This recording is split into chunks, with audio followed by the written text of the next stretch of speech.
Eto po, maganda po 'tong medyo puntuhan lang po natin 'to ng konti.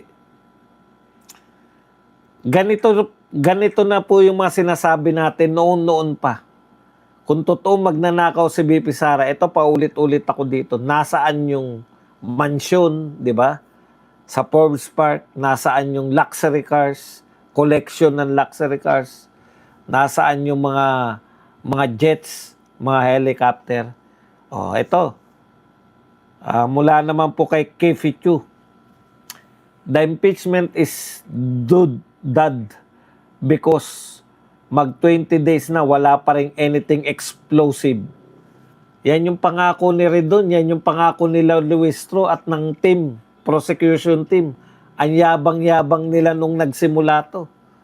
Na matatag yung ebidensya namin, talagang kahit yung mga senador na mukhang pag nailabas namin yung ebidensya namin, wala pa po kayo na ilalabas. Wala pa pong pasabog. No revealing of billions in bank accounts. Kaya mapapahiya po yan pag nagkabukasan po at walang billion si BP Sara eh.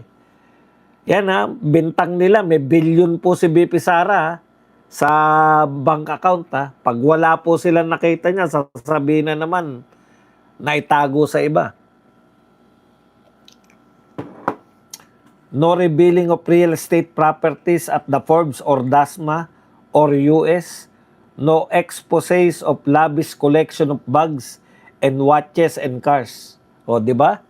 Daig pa ni Kimbo si BP Sara. May collection ng luxury bags, watches and cars. If they had this against Sara, don't you think they would have started the impeachment showing the Filipino people paano nilustay ni Sara Duterte yung pera niya sa luho? Which is what we've seen our congressmen do. Yan yung sinasabi natin. Yan po ang pinakamatinding ebidensya ng nagpayaman si BP Sara. Kung meron po siyang mga mansyon, luxury cars, collection, mga collection ng mga luxury bags, watches, maluho yung pamumuhay nila. Wala eh.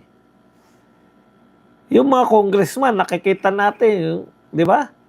Isang congressman na anak ng isang senador, milyon ang isang gabing inuman.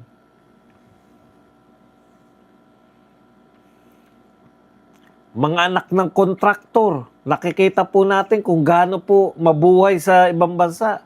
Yung nagpakasal na kung sino, grabe.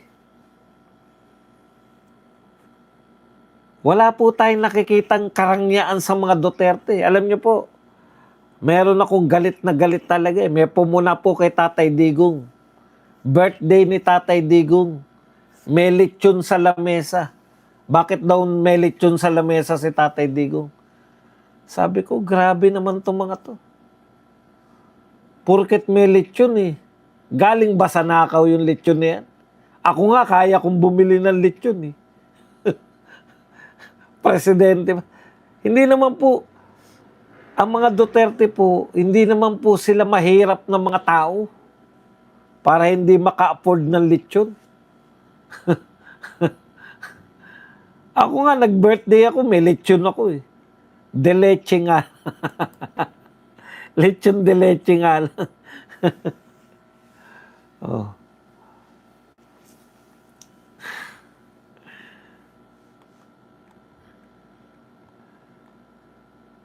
Eto po, pwede bang, kasi pinakakalat, yan po mga pinakakalat nila, maaaresto daw si BP Sara. Sa tingin nyo ba maaaresto si BP Sara? Hindi po. Bailable po yan. Small time lang po yung kaso na yan. Death threat, pambarangay nga lang yan eh.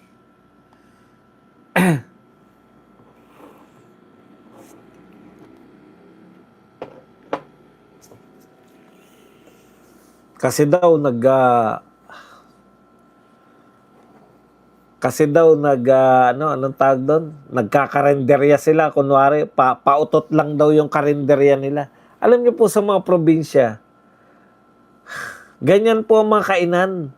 Pag hanapin niyo po yung mga original na kainan, punta yung original na Lapas Batchoy sa loob ng Lapas Market.